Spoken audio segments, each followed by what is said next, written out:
church around the BBC. I was telling someone out there that each time I come here, it's like I'm coming for the first time because of the way you guys sing. You sing very well. You got to see Dara Ospero, and we were with him when we were doing our recording as well. He was MC for us, did a wonderful job. Thank you very much. Thank you for inviting me. And us, the pastor spoke to me as well, and the whole church. Thank you very much. I loved that illustration. A lonely book. I loved that illustration that God also has a lonely book against which we can claim certain privileges from God. It's very brilliant. I appreciate it. I need to say, however, that both you and the scholar that you say you disagree with are correct.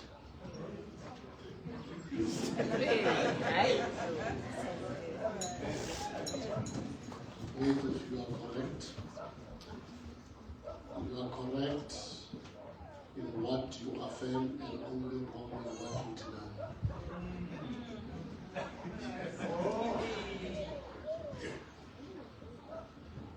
You see, that scholar that you quoted is right in saying, in affirming that you cannot lay claim on God based on your credit in that very book. But it's wrong if he denies that you can actually do that. And you are right in saying you can lay claim to God against what is written in the claim book, but you are wrong in denying that you can't do that. And here's the issue. The issue is that we have not realized as Adventists, and particularly as Adventists, we have not adequately distinguished between life eternal and rewards. Okay. Because we tend to think that eternal life is a reward. But eternal life is not a reward. Eternal life is a gift. You can't work for it. You can't earn it. You can't claim it. It's a gift. By grace are ye saved through faith. And not of your own. But it's the gift of God. Lest anyone should boast. So that is a gift. You don't work for it, you receive it. And once you have received the gift, you get into life, then you are rewarded according to your works. Okay. Is that clear? Because all of us are going to be in the kingdom. That is, all of us who have received the gift. And that gift is Jesus Christ. All of us will be. Just by virtue of having accepted Christ and his gift. Don't need to work for it. But once we have entered life, when Jesus comes, then we are going to be rewarded according to our works. And in that sense, my elder, we are not going to be equal in terms of the rewards. I've been preaching this gospel for 40 years. There's no way that we are going to be equal. Oh yes. We can't.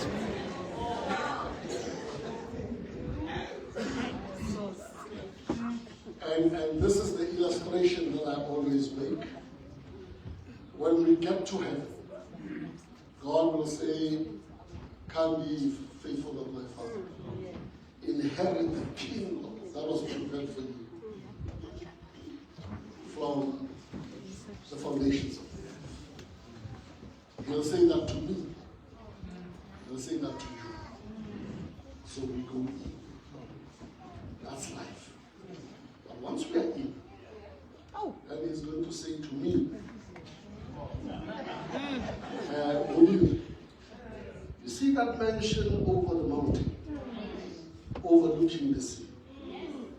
That's yours. I'm rewarding you. Then he'll turn to you for twist and say, Oyalbonela Jojo.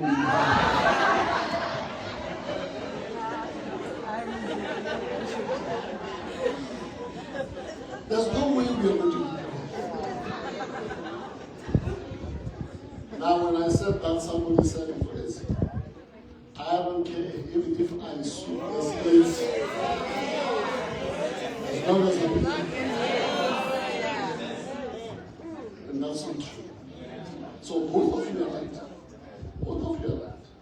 So we are not going to lay claim if that long book, we are going to try and use it to claim life eternal. You are missing the point. That's a gift. But your scholar that you disagree with misses the point. That long book determines the rewards. Amen. So I thought I should just pass by that. You are the salt of the earth. But if the salt loses its saltiness, how can it be made salty again? It is no longer good for anything except to be thrown out and trampled by men. You are the light of the world. A city on a hill cannot be hidden. Neither do people light a lamp and put it under a bowl. Instead, they put it on its stand. Gives light to everyone in the house. In the same way, let your light shine before them, that they may see your good deeds. Praise your Father in heaven. May the good Lord add a blessing to the reading of His word. In Jesus' name, let everybody say amen. Your heads are bowed and your eyes are closed. God and our Father, into your hands I commit myself this morning in Jesus' name. Amen. You are the light of the world. You know, Christians and Christian homes. Let me begin with Christians. Christians have been accused of being arrogant. And if you listen to critics of religion and you listen to critics of Christianity in particular, they say Christians are arrogant. I've listened to people like Richard Dawkins and Lawrence Krauss and Michael Dennett and all the rest of them who criticize Christianity and some other African traditional religionists, and they say, you are arrogant as Christians because you think that only Christianity is the true religion. And it is only through Christianity that you can see God. And I've reflected on that statement and wondered on the truthfulness of it. And I have asked myself a question: what is your working definition of arrogance?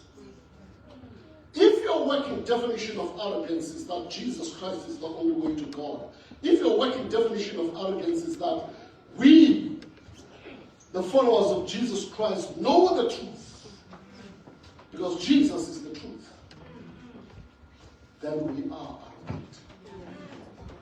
And it's okay to be arrogant. Amen, somebody.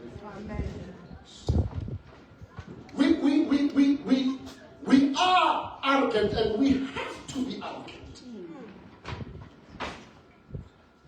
Because our leader, our Savior, Jesus Christ said, I am the way, the truth, and the life. Muhammad never said that. Hare Krishna never said that. Buddha never said that. Only Jesus said, I am the way, the truth, and the life. He didn't say, I'm going to show you the way, and I'm going to show you the life, and I'm going to show you the truth. He said, I am. If Muhammad knows the truth, he will show you the truth, but it's not the truth.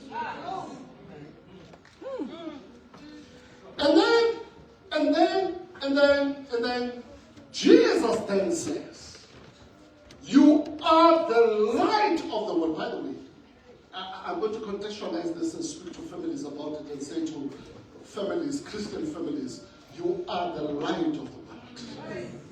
And so he says, you are the light of the world. But I want you to appreciate this against the backdrop of God himself saying, he is the light, and Jesus himself saying, I am the light. And then he turns around and he says, God is the light, my Father is the light, I am the light, his son, now you are the light. Now, if God is the light, Jesus is the light, and I am the light, why should I not be arrogant?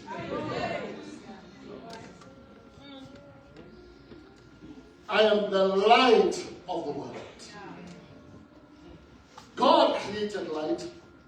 Jesus created light. And then he says to us, you are the light of the world. Now, I need to say something. And that is, I think as Christians, we need to be aware that in this world, nothing is innocent. I'm going to say that again. In this world, nothing is innocent. Everything has an agenda. When the government makes a decision and they make a policy, there's an agenda.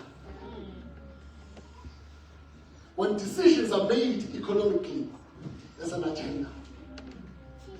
When decisions are made in the education department, there is an agenda. And as a Christian, you need to be aware that nothing is innocent. That is why Peter said, be vigilant and sober. Just be vigilant and sober. And as Christians' homes, we need to be vigilant and sober. Because there's nothing that is innocent out there. So Jesus says to us, our homes are the light of the world.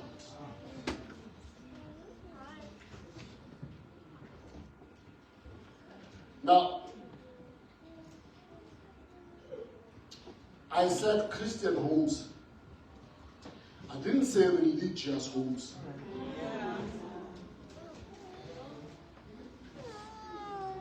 Someone listen to me.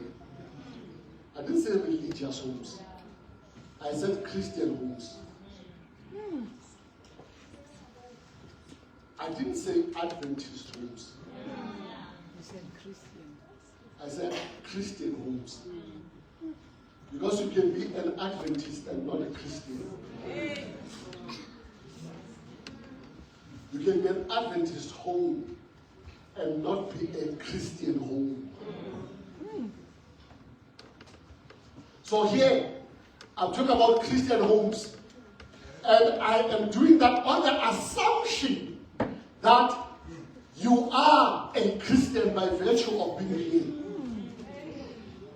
And you come from a Christian home. It's an assumption, it's not a veracity. You know yourself.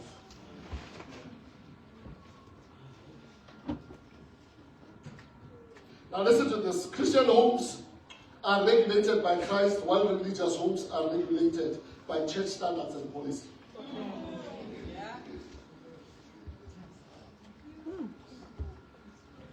And that is why I'm talking about Christian homes, not religious homes.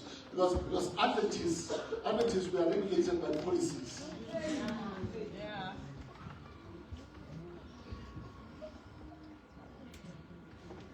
We are regulated by policies. And policies are not necessarily Christian. Is that clear? I haven't begun to preach here.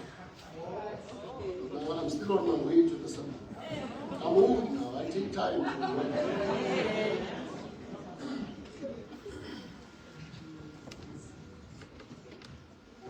So I want you to distinguish between religious and Christian. I'm not talking about religious homes, I'm talking about Christian homes. Alright? And then, Christian homes are governed by principles, while religious homes are governed by strategies. You see, you hold strategies, but principles hold you.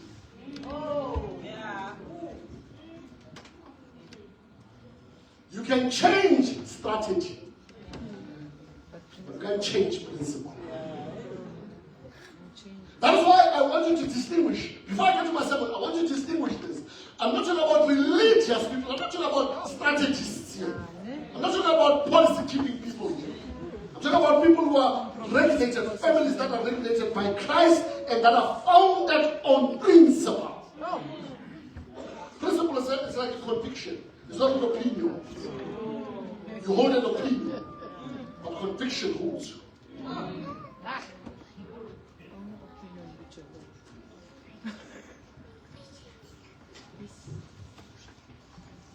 So Christian homes are the light of the world. Now listen to this. Jesus says, you are the light of the world. He doesn't say, be the light of the world. He says, you are. You are already the light. Don't become the light. Because if you become the light, it means you are not the light yet. And you can't be the light if you're still becoming the light. You are. You are either that or not. You cannot be something like I'm not light yet, I'm becoming light. There's nothing like that. The same thing with Christianity. There's nothing like I'm not a Christian yet, I'm on my way to being a Christian. You are either that or you're not. I not only studied theology, but I also studied philosophy. And in philosophy, there is something called the laws of logic. And the first principle of logic is the principle of identification. If A, then A. And then the second law is one of the principle of non-contradiction. A cannot be A and not A at the same time.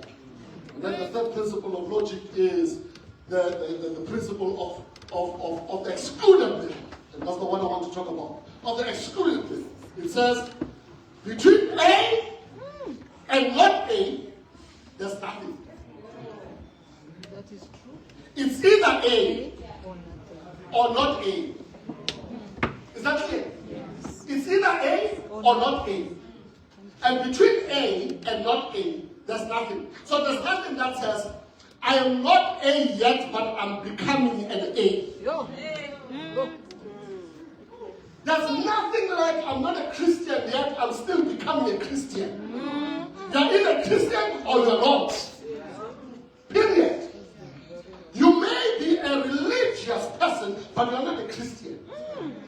And that's why, in the beginning, I started with, I'm not talking about religious people. I'm talking about Christians. And Jesus says, if you are a Christian, you are the light of the world. Not become the light of the world. You are already the light of the world. And if your light is not shining, it is because you are not a Christian.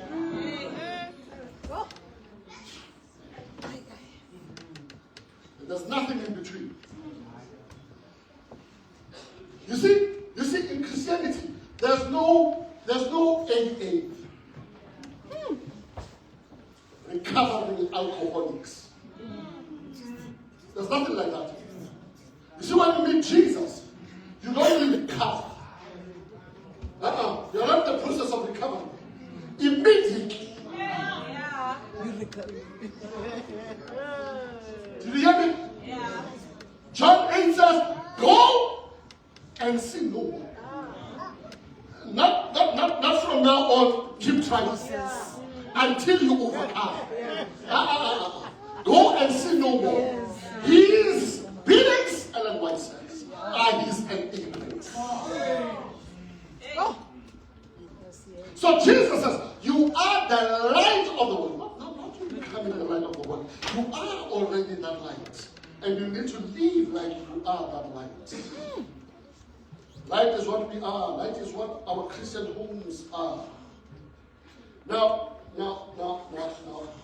if you are light of the world, then it means you can transform the society in which you live. So true. And the reason why you can transform it is because you yourself are transformed. So true. So you are the transformation that you want to see your society becoming. Because you can't transform into what you want it to be if you are not that which you want it to be. You miss that. I'm going to say it again. You see, if you want to transform your society, be that which you want it to be. If you want your society to be light, be light. Be light. And so once you're light, then you can transform it. Then you can change it. Now I'm getting to my second point.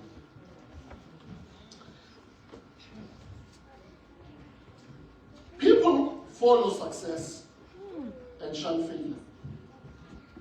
I'll come to this point later. So what is the implication then of being the light of the world? What is the implication? The first implication is this. Christian homes are the light regarding structures within the home. Okay. You see, when Jesus says the world, when Jesus says we are the light of the world, here is the implication, the logical implication. It means that without you, the world is in darkness. That's what it means.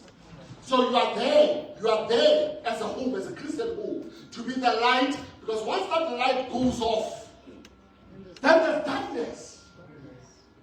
It's dark. So here's the first implication. The implication is that Christian homes are the light regarding structures within the home. In other words, we are the light as Christian homes in terms of what family structures should be like.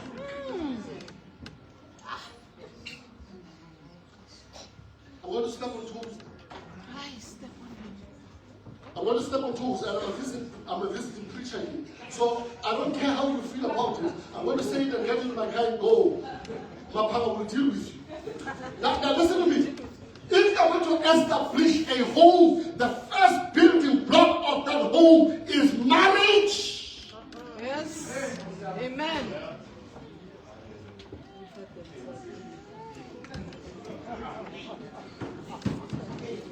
It is marriage. You have a marriage. And that marriage, I'm talking about being the light now to the society that doesn't think like that anymore. You get married, and that marriage is between a man and a woman. You are the light of the world. There's no marriage between a man and a man and a woman and a woman. There's nothing like that. If you're going to establish a home that will be a light in the world, there must be a father, there must be a mother. Amen. I want to say something else too. There's a mother, there's a father, there are children. Father. And there's no father children without a mother. I'm talking about being the light of the world. Not becoming the light. So if you're a Christian, you don't start by making children before you get married. Amen. And then establish a home that is incomplete.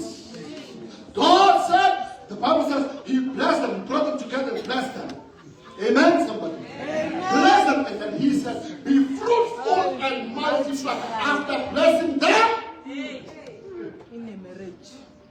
don't start by being fruitful. Then come later for blessings. And you shall. You are the light of the world. And as Christian homes, help me someone. As Christian homes, we need to set a good example there. Yes. You know what? As Christian homes, we get married. Yes. Yes. We don't cohabit.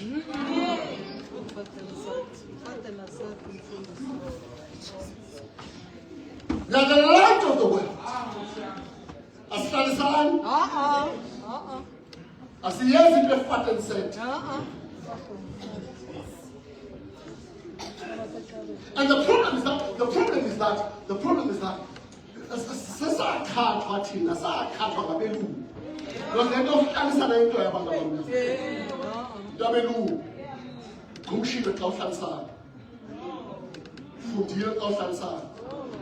and yet you call yourself a Christian. In the fact, say, as Satan is no longer fat and said, moving in.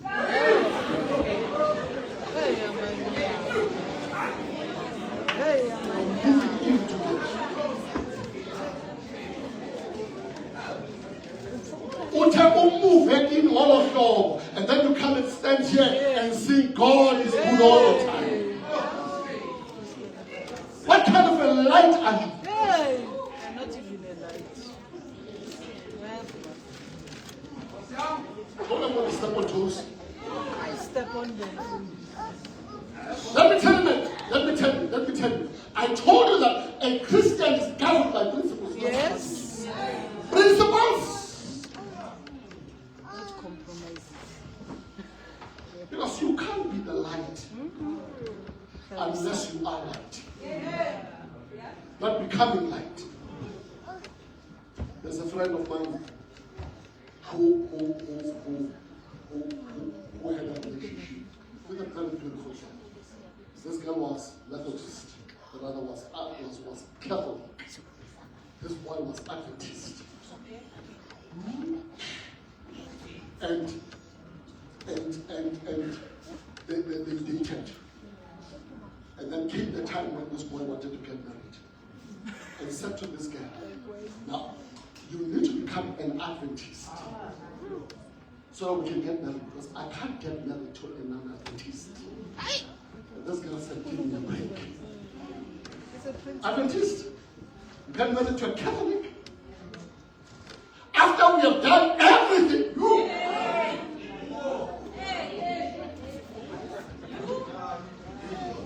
we have done everything with this Catholic. Now this Catholic must become an Adventist. Tell me, what will be the difference between us having married as Adventists and what we've been doing before when I was in the Catholic? It's nothing.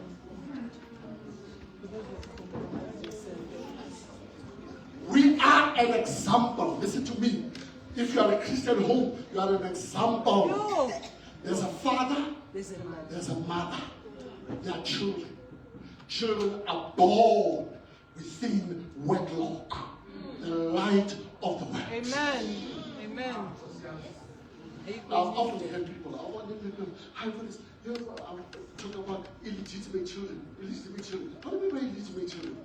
I remember once I'm outside of wedlock, I've said there is nothing like an illegitimate children. I'll tell you what they are. Illegitimate parents.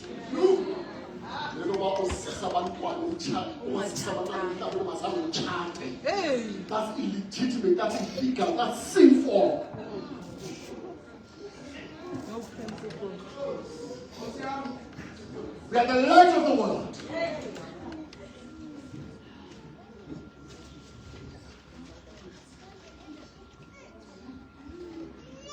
We are the light of the world. We need to set an example in terms of relationship, authority, structures in our homes. There's order in the Christian home. Yes. Come on now. Amen. There's God. Mm-hmm. There's God. There's a man, there's husband. There's a wife. Yes, and there's There are children. There's order in the Christian home. You know, listen to me. Listen to me. And I need to talk to you. I can take you off the phone. Let me call you. And you have imbibed this nonsense that you find out there in the world, and then come and bring it here into the church. In God's home, Christian home, there's order. Yes. Paul says there's God. Yes. And then there is a man. God is the head of the man. Man is the head of the wife. And listen to me. And that headship is not legal. That headship is not financial. That headship is not social. That headship is not in terms of what a man can do. That headship is theological. The argument of Paul is God is the head of man. Man is the head of the woman as Christ is the head of the church. If Christ is the head of the church, if you agree with me, but Christ is still the head of the church, then man is the head of the man of the woman. So don't bring your nonsense of women liberation movement philosophy into the church. We are the light of the world.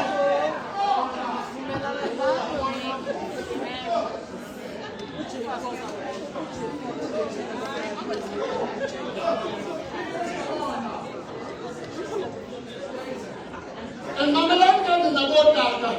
Listen to all. You know, listen to us and I'm on the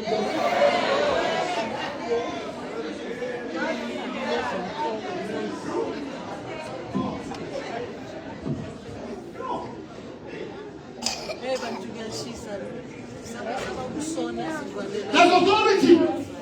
There is authority in the home. Let me tell you that there's authority in the home. The father obeys God and teaches his family to obey God. The reason why our society is like this is because there's no authority in our own homes. We've got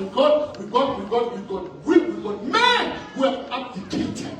And because they've abdicated, women have taken. Because let me tell you something, man. Nature does not allow for virtue. Once you abdicate as a father, the woman will take over.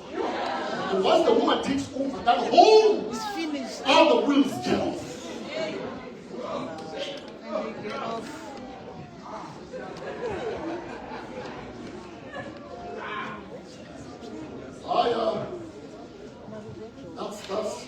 That's me. And I just worked for 40 years in my marriage. These ones who are saying, hey, toxic masculinity. Most of them, their marriages are in trouble or they are divorced.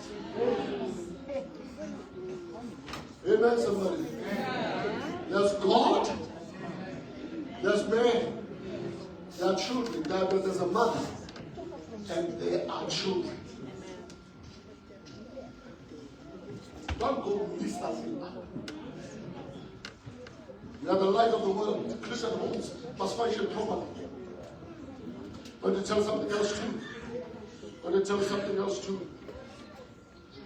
In our Christian homes, there are gender role distinctions.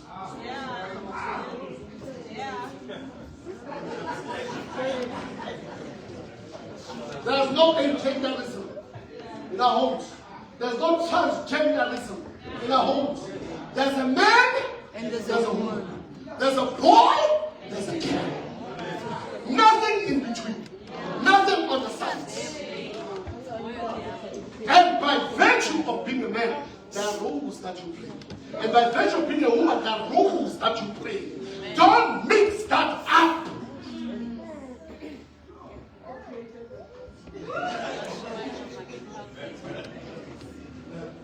Then you have some people who say, oh, but this rose are social constructs. These are social constructs. These are things that we formulate on our own. You tell me if it's a social construct for a woman to fall pregnant. Yes. It's a biological law. I can't breastfeed. I don't care what you say about it. I can't breastfeed. Talk about social constructs here. I can't breastfeed. Period.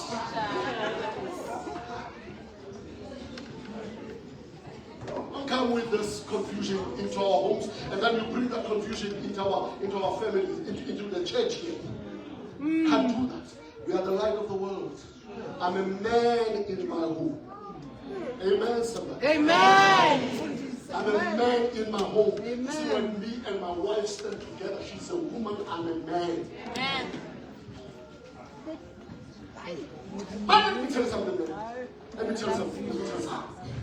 You know what the Bible says? The Bible says, a wise woman Yes. builds her own home. Yes. But a foolish one, come on now, destroys her own home. You see, the role to build a home was given to a woman Amen. by God. A wise woman. There's no wise man in marriage.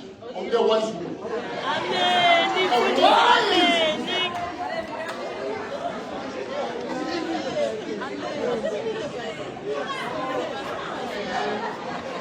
There's no wise man in the Bible. No. And a wise woman was given the responsibility to build her own home. That is why when God created Eve, he said, I'm going to create a helper for this food. Who doesn't have his own home? I'm going to create a helper. When you look at that word in Hebrew, that word in Hebrew is Ezra. It has a connotation that I'm going to build somebody who's stronger than the one I'm building. So the one I'm going to create is stronger than this one. And that is why the responsibility to build a home was vested in the woman. It's biblical. And then let me tell you something else to my end. And then God says, when he speaks about Abraham, he says, I know Abraham myself, that he will teach his children. That's the role of a man now. A man teaches his home. Amen. But a woman's role is to build that home. Can I tell you about social constructs here? The gender role distinctions at home. We can creep over issues of who cooks, who doesn't cook, who bakes, who doesn't bake, who cleans, who doesn't clean. If you are a man and you're good at cooking, if you want to cook and you want to be known for cooking, that's your business. I don't care. Amen, somebody. Amen. Amen. Talk about serious issues here. Don't talk about cooking and stuff like that. When coming out here, we must help one another. Here we must cook. We must also cook because all of us are working. Who cares? You are a man and known for baking. What kind of a man are you?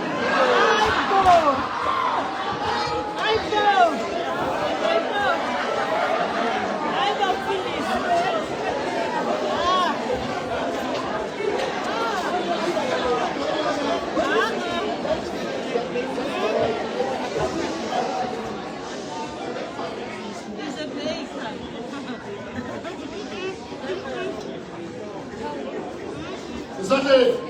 Amen. Can I still continue?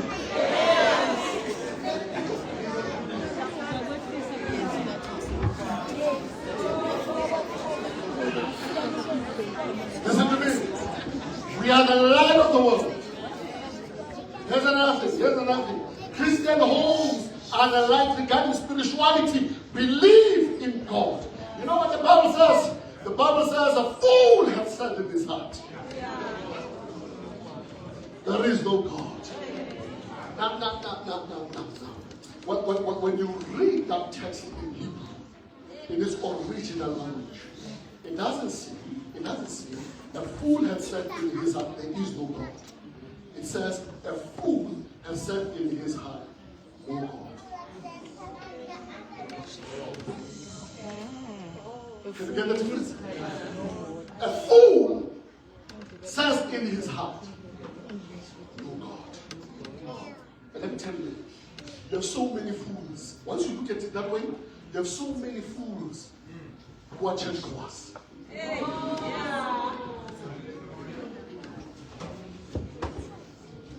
Because this fool doesn't argue that there is no God. He doesn't argue. He's not your Richard Dawkins. He's not your all these guys who are arguing and giving arguments and stuff like that. No. He's not that kind of guy. This kind of guy is a guy who says, I know there is God, but I live like there's no God. And you know you have religious fools who live like that. Now, Christian homes will be an example by showing that there is a God and a God to whom one day we will all be accountable.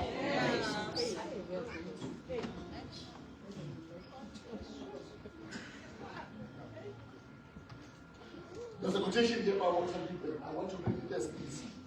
He says, today, referring to this age, he says, this is the first age, I think, in the history of mankind, when the circumstances of life have conspired with the intellectual habits of the time to render any fixed and authoritative belief incredible to large masses of men. And then he says, the irreligion of the modern world is radical to a degree for which there is, I think, no counterpart. I do not mean that modern men have ceased to believe in God. I do not mean that they no longer believe in Him simply and literally. I mean they have defined and redefined their ideas of Him until they can no longer honestly say He exists.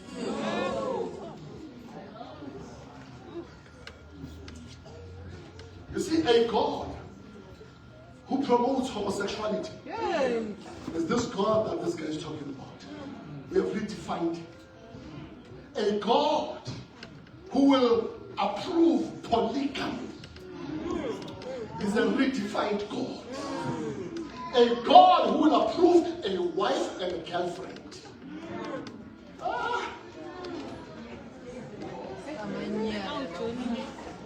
I know it was okay when I was still talking about homosexuality. I was talking about polygamy. But when I talk about girlfriend and a wife, that's why there was no amen.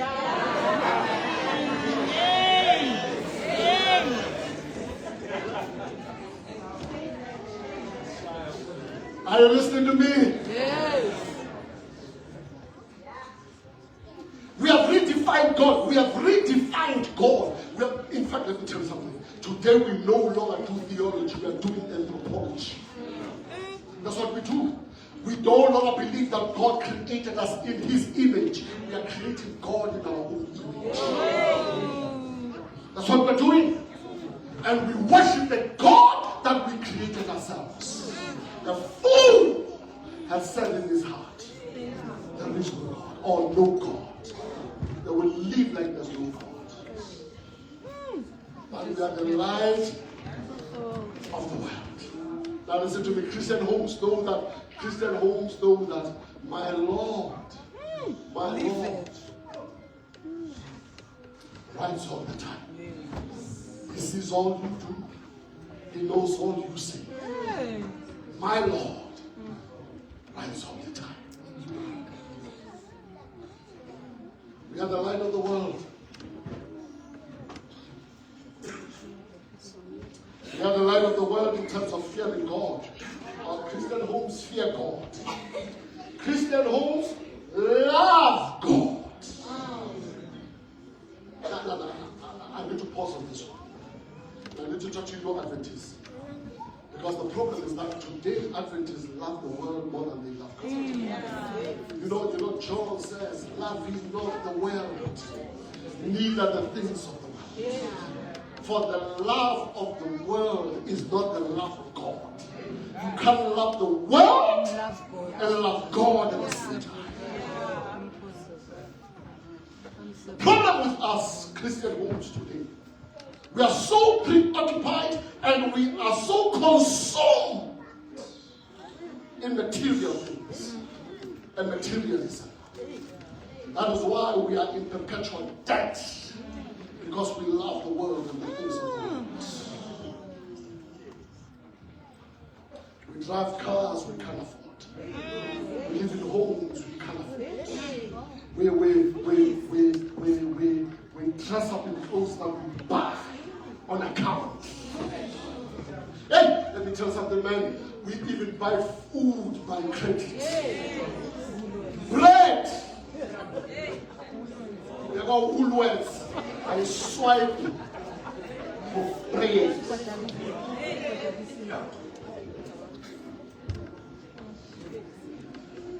Christian homes love God. Oh. Amen, somebody. Amen. We love God. Amen. Oh, yes, don't go out and say, when you said we should not have cars, we should not live in good houses, we should not do that. I'm not saying that. Amen. Amen. I drive a beautiful car myself. I live in a good house myself. I'm not saying go out here and romanticize poverty here. I'm not romanticizing poverty here. I'm saying if you can't afford that car, don't drive it. If you can't live in that house, don't live in it. Amen, somebody. Amen. If you are happy here in Soweto and you don't owe anybody here in Soweto, stay here in Soweto. Why go to Sandton to impress who? Hey, I didn't tell you. I want to show you man. Father said, Alexander, I'm going to go to Alexander. Alexander's Padalmas.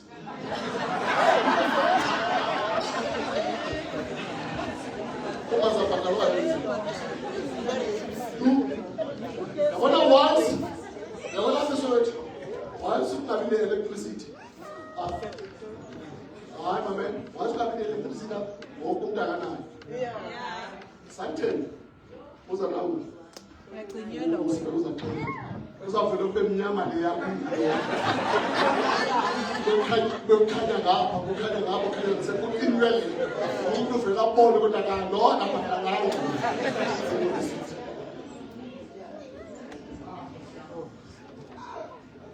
Christian homes love God. Yes. We are the light of the world. I want to say something else too. We are the light of the world. Now, this is more serious. You can forget everything else that I've said. Don't forget all of this. You know what? Christian homes need to be a example. We need to be a light. We need to be light insofar as the things that I'm going to say are concerned. Love. You know, Christian homes must be characterized by love.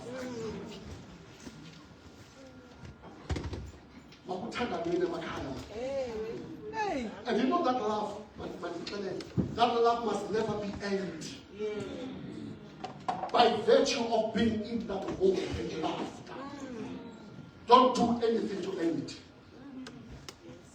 Don't try and do anything to earn it. Just be who you are. Be loved for who you are.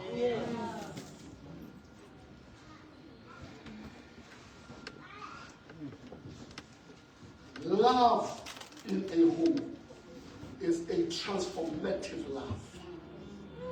It's a supportive love. So true. I love you even if you eat drugs.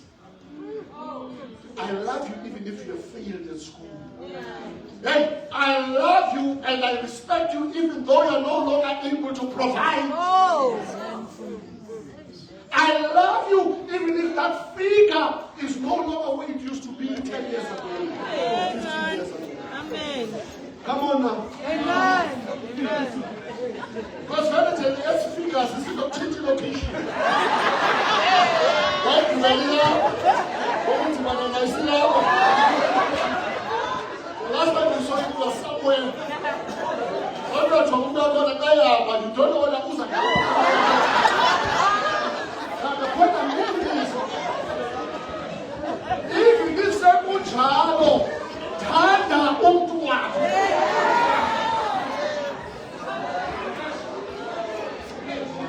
As Christian homes, I'm not going to look at you 40 years down the line and see somebody out there, younger and fresher, and leave and go there. You know, sometimes you know that. I don't know how foolish we can become, man. Because sometimes we compare our wives with women who are walking in the street.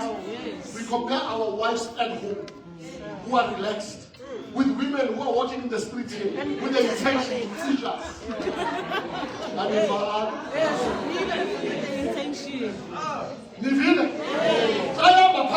with the intention, when you compare the Oscars were watching the kind of relaxing, and the people would all my papa, I am all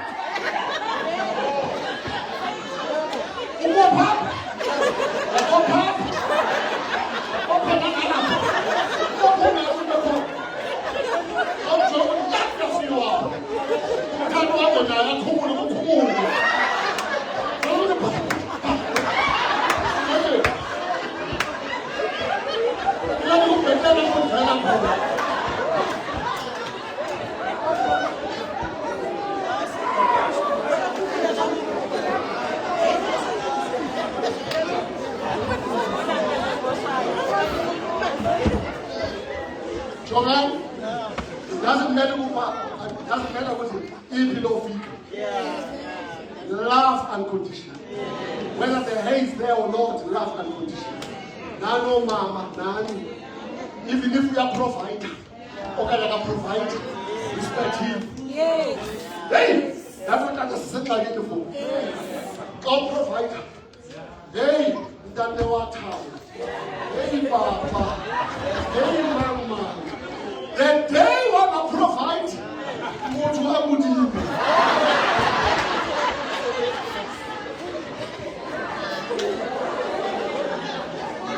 I'm also the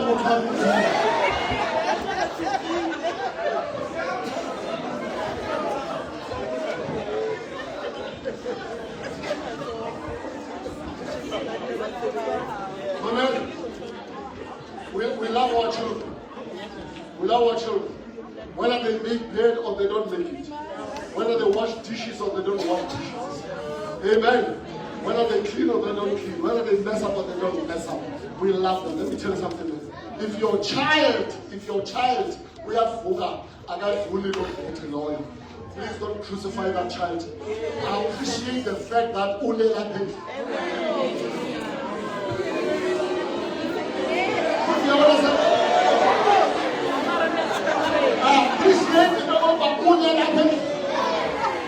The reason why you can see that bed is not made because we are about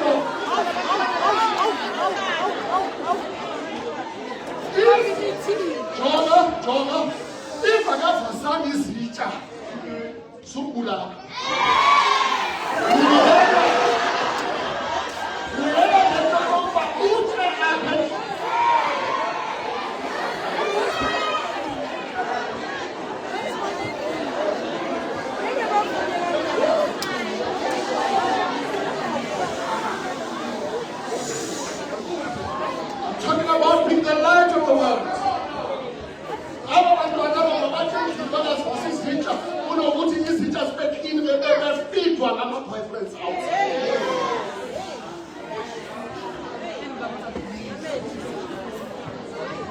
We are the light of the world.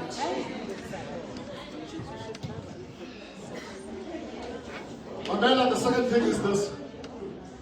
As Christian homes, we need to be the light of the world in terms of faith. And of course, as a Christian, we have faith in God. And that's what I'm talking about now. What I'm talking about is faith in yourself and faith in other people who are members of this family. Have faith in them. Don't write them off. God is not through with them.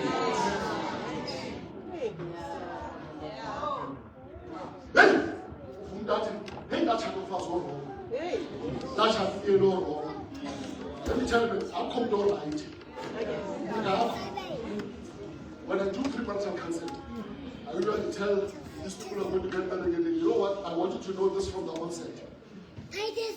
The likelihood is this person I'm going to get married to is the wrong person. This one? Can't them to me. That's no man's. The man who's going to job as a job. wrong. And you know why I know it's wrong? Because you're wrong when you can. Both of you are wrong. You see, when we married, me and my wife 40 years ago, I was wrong for her, she was wrong for me. And you know why both of us were wrong for each other? Because both of us were sinners. There's no sinner that is right. And the children we give birth to sinners who are rascals from birth. But my wife is not my property. And I'm not a property. My children are not my property. They are all properties of God. Amen. You know what? You know what? When things go wrong, I must exercise faith in God and in this person and know that God is still working through this person. I don't walk out on you as my child. When you do things that are wayward, I don't walk out on you when you are my spouse. I don't do that. But I'm also not under the illusion that my marriage is perfect. It is not. Let me tell you, somebody said to me, what is we're talking about, it was an Adventist. And so we're talking about Adventists and the Adventist church and the problems in the Adventist church. And I was sharing this with him. And then he says to me, why don't you just leave that church and start your own church? I said, let me tell you something. You know, the church is like marriage. You know, if you think that your marriage is perfect, you are naive. But if you walk out of your marriage because you discover that it is not perfect, then you are immature.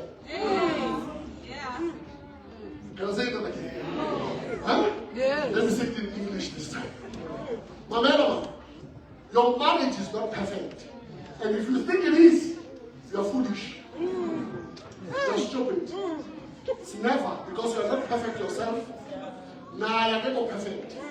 Are you listening to me? So that marriage can never be perfect. If you think it's perfect, you are naive. You are ignorant.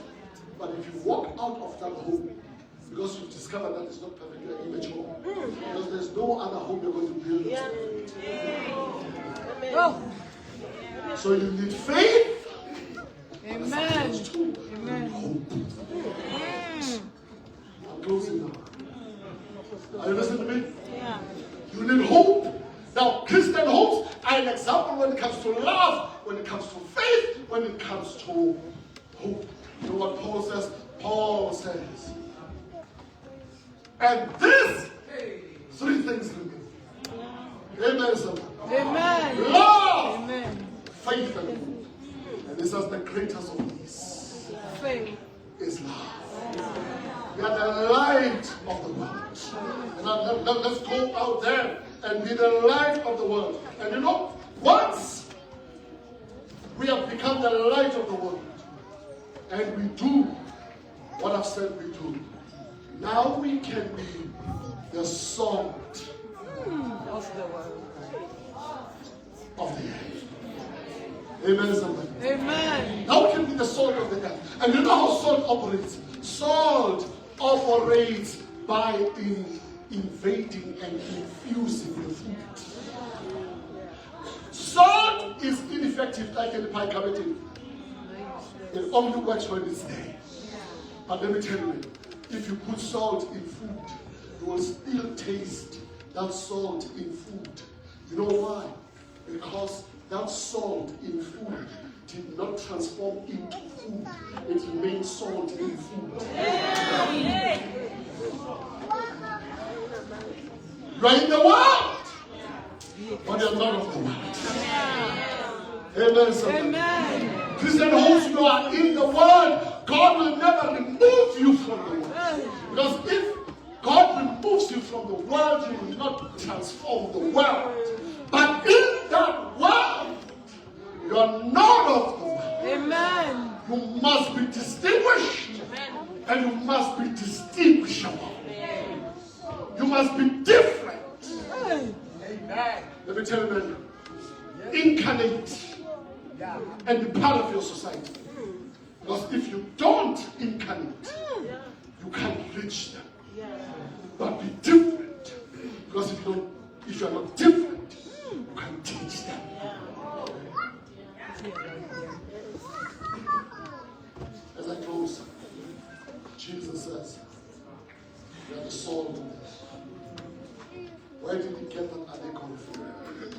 got that allegory from when the times when Jesus was existing and living on this earth. It was the time when empires invaded other empires. So a king or an empire would send his soldiers with the general to go and conquer a city or a place. And the general will go riding on a black horse. And then they will enter that city or enter that town and ravage it and conquer it and destroy everything in that city. And as they leave that city, then he will take in his hand, the general will take salt in his hand, and he will spread that salt in the street of the city to show that he has conquered that city. He will go and report that he has conquered the city. But for him to now come with his entourage, his people, to relocate them to that city, he will come now riding on a different color horse. When he conquered it, it was a black horse. But when he comes back, he's riding on a white horse. Amen. Amen. He's riding on a white horse. Listen to me, man. Jesus says to us as Christians and Christian homes, you are the salt of the earth. I have taken you and spread you in this world as a symbol that I have conquered this world, and I'm going to come back. When I come back, I will be writing on the white. Amen. You are the light Amen. of the world. But listen to me. If your light is hidden, it benefits no one. If your salt has lost its savor, it's good for nothing. Now, for you as a Christian to never lose your saltiness, you need to be closer to Jesus. A scholar says he went to an island of Aleppo. And when he was there, in Syria somewhere, he went to the shore to go and explore this famous island. He says he got there and he saw on the ground crystals of salt spread all over. Then he says he went down, he picked a piece of the salt and he tasted it. And he says it did not taste like salt. It was bitter. It was gritty. It did not taste like salt. And he says, I regretted having taken such a long journey to come here and be disappointed like this. And he says, the sun was hot. And he says, he saw a big boulder somewhere and it created a nice shadow. And he says, I went there just to go and take a respite. And he says, I went there and I sat in the shadow of this big boulder. And he says, and when I looked down, I saw a piece of the salt. And then he says, I took it and I tasted it. And when I tasted it, it tasted like salt. And he says, and then I concluded that only salt that stays close to the rock Amen. loses its salt. And you know what Paul says? That rock is Jesus.